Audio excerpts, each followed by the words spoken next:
Eh bien, chers frères, une confiance totale en lui, voilà ce que Jésus demande aujourd'hui à ses apôtres. Et voilà ce qu'il demandera toujours à ses fidèles. Les disciples, en effet, n'ont rien à craindre, parce que c'est sur l'ordre du Maître qu'ils s'avancent sur les flots. Appuyés sur l'ordre de Dieu, on peut donc tout affronter. Remarquez cependant que Jésus n'épargne pas les épreuves à ceux qu'il aime. Ses faveurs les plus intimes ne mettent pas à l'abri des soulèvements. L'essentiel, c'est qu'à ses côtés, une âme ne peut pas périr. Voilà donc de quoi écarter toute appréhension. Jésus a besoin de repos, il s'endort dans la barque. Est-ce que ce repos vous paraît un délaissement? Les siens seront-ils moins en sécurité? Qu'ils dorment ou qu'ils veillent, n'est-il pas l'homme-dieu, infiniment clairvoyant, infiniment puissant, infiniment bon? Une grande tempête se lève et Jésus continue à dormir. Il semble tout à fait étranger à ce qui se passe. Il éprouve la foi et la confiance de ses disciples en les laissant à eux-mêmes un bon moment. Et Jésus n'a pas changé. Aujourd'hui encore, on pourrait dire qu'il dort, et il dort même à point fermé, alors que de terribles tempêtes, de vraies tornades agitent l'Église, saccagent tout dans le monde et dans l'Église. Et on aurait envie parfois de crier « Mais que faites-vous, Seigneur ?» Les apôtres ne manquent ni d'énergie, ni d'expérience en mer. Ils sont habitués à lutter contre les éléments. Mais là, ils désespèrent. Ils désespèrent alors qu'ils sont près de notre Seigneur, avec notre Seigneur, en train de naviguer sur la demande de leur maître. Quelle leçon pour nous! Et que la mémoire ne nous fasse pas défaut. En pleine tempête, au milieu des assauts de l'enfer, si la foi nous garde auprès de notre Seigneur, même endormis, nous sommes invulnérables. Écoutez la plainte amère des disciples découragés. Alors, vous ne vous intéressez plus à nous. Nos risques et nos dangers, ce n'est pas votre affaire? N'est-ce pas pour vous avoir obéi que nous sommes dans ce pétrin en plein péril? Hommes de peu de foi, pourquoi craignez-vous? Et Jésus met fin à la tempête. Prenons pour nous ce reproche et cette leçon. Parler de confiance en Dieu, d'abandon confiant à la volonté de Dieu, n'a rien à voir avec la paresse ou l'inertie de l'âme qui renonce à la lutte nécessaire à la perfection. Ceux qui renoncent ainsi à la lutte diminuent gravement la valeur et la nécessité de l'espérance, tandis que le véritable abandon est une forme supérieure de la confiance ou de l'espérance en Dieu. Il y a aussi un autre défaut opposé à la paresseuse quiétude dont il faut se garder et qui serait l'inquiétude vaine, l'agitation. Où donc est la vérité entre une confiance paresseuse et le manque de confiance caractérisé par une perpétuelle angoisse, une perpétuelle inquiétude? La vérité, vous le savez, c'est un point culminant. Ce n'est pas un entre-deux, c'est un point culminant au milieu et au-dessus de deux erreurs extrêmes opposées entre elles. Le père Garrigou-Lagrange, dans une de ses œuvres magistrales sur la providence et la confiance en Dieu, se demande d'abord pourquoi s'abandonner à la providence. À cause de sa sagesse, à cause de sa bonté. Et pour appuyer cette affirmation, il énonce 4 principes très clairs. Le premier, c'est celui-ci. Rien n'arrive que Dieu ne l'ait prévu de toute éternité et qu'il ne l'ait voulu ou du moins permis. Voilà le premier principe. En effet, que ce soit dans le monde matériel ou dans le monde spirituel, Dieu ne passe pas, comme nous, de l'ignorance à la connaissance.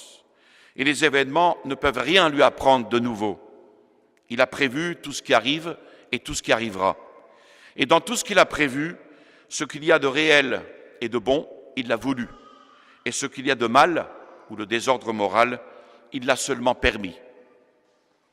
Le deuxième principe, c'est que Dieu ne peut rien vouloir, ne peut rien permettre, qu'en vue de la fin qu'il s'est proposée en créant. C'est-à-dire en vue de manifester sa bonté, de manifester ses perfections infinies et en vue de Jésus-Christ, son Fils unique. Et à ces 2 principes s'en ajoute un autre, formulé par l'apôtre Saint Paul aux Romains. Nous savons que toutes choses concourent au bien de ceux qui aiment Dieu, de ceux qui sont appelés selon son dessein éternel et qui persévèrent dans son amour. Dieu fait concourir à leur bien spirituel les grâces qu'il leur accorde et les qualités naturelles qu'il leur a données. Mais il fait aussi concourir à leur bien spirituel les maladies, les contradictions, les échecs et même jusqu'à leurs fautes, dit saint Augustin. En effet, Dieu permet nos fautes pour nous conduire à une humilité plus vraie et donc par là à un amour plus pur, comme il a permis, par exemple, le triple reniement de saint Pierre pour le rendre plus humble et plus défiant de lui-même, et par là même plus fort, plus confiant en la divine miséricorde. Alors ces 3 principes nous montrent très bien comment notre confiance en la providence ne peut jamais être trop filiale ni trop ferme. Nous pouvons même dire qu'elle doit être aveugle, comme la foi, qui porte sur des mystères non évidents, non vus. Nous sommes absolument certains que la divine providence ordonne toutes choses au bien. Et nous sommes beaucoup plus sûrs de la rectitude des desseins de Dieu que de la droiture des intentions les meilleures parmi les hommes. Alors vraiment, que faut-il craindre? Pourquoi avez-vous peur, hommes de peu de foi que nous sommes? Que faut-il craindre en nous abandonnant à Dieu? Oui, il faut craindre de ne pas lui être assez soumis. Et puis là, il y a un 4e principe, c'est que cet abandon ne nous dispense pas, évidemment, de faire ce qui est en notre pouvoir pour accomplir la volonté de Dieu. Une volonté de Dieu qui est signifiée par les préceptes, par les conseils qu'il nous a donnés, et puis aussi par les événements. Quand nous avons voulu loyalement accomplir cette volonté de Dieu, au jour le jour, nous pouvons et nous devons nous abandonner pour le reste à la volonté divine de bon plaisir, si mystérieuse soit-elle, et éviter justement cette inquiétude vaine et cette agitation. Alors que devons-nous faire? Espérer très fermement dans le secours de Dieu et nous confier en lui en veillant à l'accomplissement de ses préceptes. Et c'est d'ailleurs ce que dit le proverbe, « Fais ce que doit, advienne que pourra ». Fais ce que doit, advienne que pourra. C'est cela, la docilité aux voies de Dieu. Ce qui compte, ce n'est pas de se trouver sur une route extraordinaire, c'est d'aimer la route que Dieu nous destine. C'est d'y être sur cette route entre ses mains, d'une parfaite docilité. Et c'est peut-être cela qui nous est le plus difficile, le parfait abandon à la conduite de Dieu. Car il y a des âmes qui se raidissent, qui se défendent, qui se méfient même inconsciemment de Dieu. Et d'autres âmes qui veulent trop bien faire. Elles sont toujours en avance sur le bon Dieu. Elles ne savent pas le suivre. sans précipitation. Alors les unes et les autres n'ont pas encore compris que les voies de Dieu ne sont pas les nôtres et que s'abandonner vraiment à sa volonté sainte, c'est entrer dans un univers proprement infini, plus admirable, plus merveilleux que celui de nos pauvres désirs encore trop humains. Celui qui est vraiment abandonné à la volonté de Dieu, du Père des cieux, le voilà emporté par le vent de l'Esprit Saint. Et il pourra faire toute sa vie des choses que le monde appelle petites, et pourtant il sera grand aux yeux de Dieu. Et c'est ainsi que notre sainteté ne consiste qu'à rentrer dans les voies de Dieu. Absolument parlant, rien de ce monde n'aurait le droit de nous agiter. À nous, à qui tout l'infini est offert. Sous le règne des grandes lois, sous la loi première, dont nous savons que l'amour est le secret, que pouvons-nous jamais redouter? Dieu est en avant de nos chemins. Alors pourquoi grossir tant de rien que seules nos vanités et nos susceptibilités déguisent en malheur? Tout cela ne mérite à la vérité ni peine, ni inquiétude. Et le dédaigner, ce n'est pas mépriser la vie, c'est maintenir la hiérarchie de ses valeurs. Il ne s'agit pas ici de passivité, non, car au sommet de notre être, une inquiétude féconde peut s'exercer. Ce qui vit et qui entend progresser ne peut manquer de prendre à cœur ce qui l'y aide ou qui y fait obstacle. Mais la vie chrétienne ou la vie chrétiennement orientée doit unir, elle doit équilibrer l'une par l'autre, la sérénité d'une part et l'initiative ardente d'autre part. La quiétude d'une part, ou une certaine quiétude, et l'ampleur de zèle d'autre part. La paix, ici, est active. Il y a des peines inévitables qu'on ne peut écarter, et là, il y a lieu de se garder contre une propension qui est celle de nature en apparence puissante, parce qu'elles sont extrêmes, mais en réalité faibles, car elles manquent de frein, elles manquent de contrôle. Et c'est la tendance de ceux qui veulent pousser tout à fond, tout au paroxysme, même ce que la Providence nous mesure, la tendance à s'exalter, la tendance à excéder dans l'appréciation, puis dans l'attitude, la tendance à s'user dans un fol emportement au lieu de doser son courage et de l'appliquer à ce qui vraiment est exigé de notre vaillance. Il est plus facile de donner le mors aux dents à son cheval que de le maîtriser. Il est plus facile de briser sa croix que de la porter. Mais le bon cavalier serre les genoux et il assouplit la bride. Le bon chrétien, lui, il suit son maître, sans prétendre escalader bruyamment le calvaire. Voyez la facilité déconcertante avec laquelle nous réagissons sans courage. Vous voilà contredit, et aussitôt dans vos têtes, pour peu que l'orgueil fermente, ou pour peu que s'aigrisse la déception, naît alors le propos de renoncer à tout, de briser sa carrière, de renier ses amitiés et de bouder jusqu'à la mort.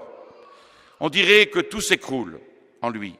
De là à la chute, il n'y a qu'un pas. De là au délit de lâcheté, il n'y a qu'un pas.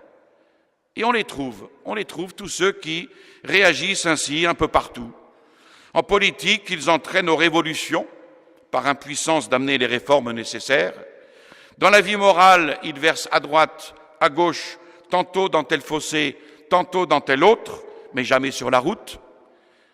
Il faut aller en tout chemin jusqu'où il faut, mais garder de se risquer plus loin. Et notamment dans la vie d'épreuve, là où la mesure des forces est certainement plus difficile. Il faut prendre modèle non pas sur le cheval rétif qui tire dans son brancard désordonnément lorsque le fouet l'actionne, mais sur le bœuf patient et puissant, qui, sous le joug, avance tranquillement, sans secousse, avant qu'un jour il se trouve dans notre assiette.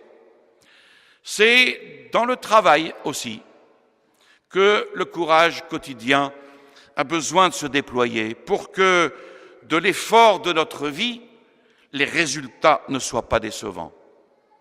Notre tendance nous porte au travail capricieux, aux petits élans coupés de petites lâchetés ou de grands abandons où les fruits de notre action périclitent. Alors, il faut revenir chaque jour à cette tâche de la veille, à peiner et persister, à veiller et après cela, se résigner à ne pas toujours réussir, se tromper, rattraper ses erreurs, sans se buter. Voilà la difficulté. Et au fond, nous voudrions arriver sans partir. Les hommes se sont ingéniés ainsi en tout temps à résoudre le plus habilement qu'ils ont pu ce problème. Comment, sans faire effort, obtenir les résultats de l'effort, sans sacrifice?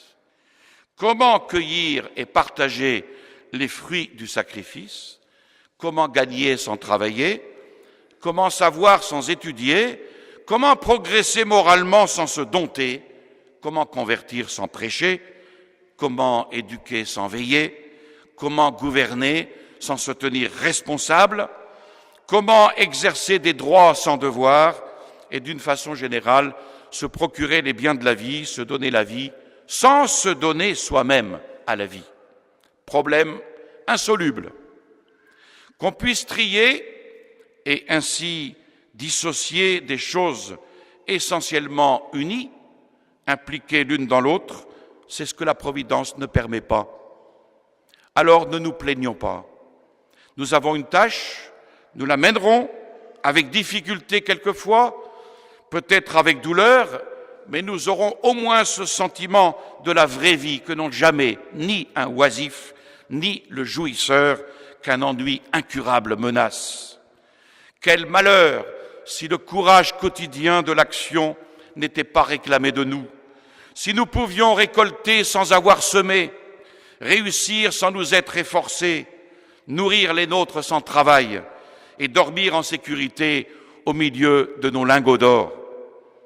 Ajoutez donc au travail et à l'effort du travail, l'effort de perfectionnement dans notre travail même, mais aussi dans notre vie matérielle, morale tout entière. Le courage, là aussi, est nécessaire, car la perfection, c'est une fleur. La perfection, c'est une fleur qui ne se cueille que sur les sommets. Et ce qui entache la perfection, ce sont toujours les vices. Ce qui la procure, au contraire, cette perfection, c'est tout le lot des vertus. De sorte que s'efforcer de bien faire en tout et lutter courageusement pour le mieux, c'est se grandir moralement, se disposer aux vertus sublimes. Et ce perfectionnement n'est attendu de nous autrement que sous le couvert d'une confiance filiale.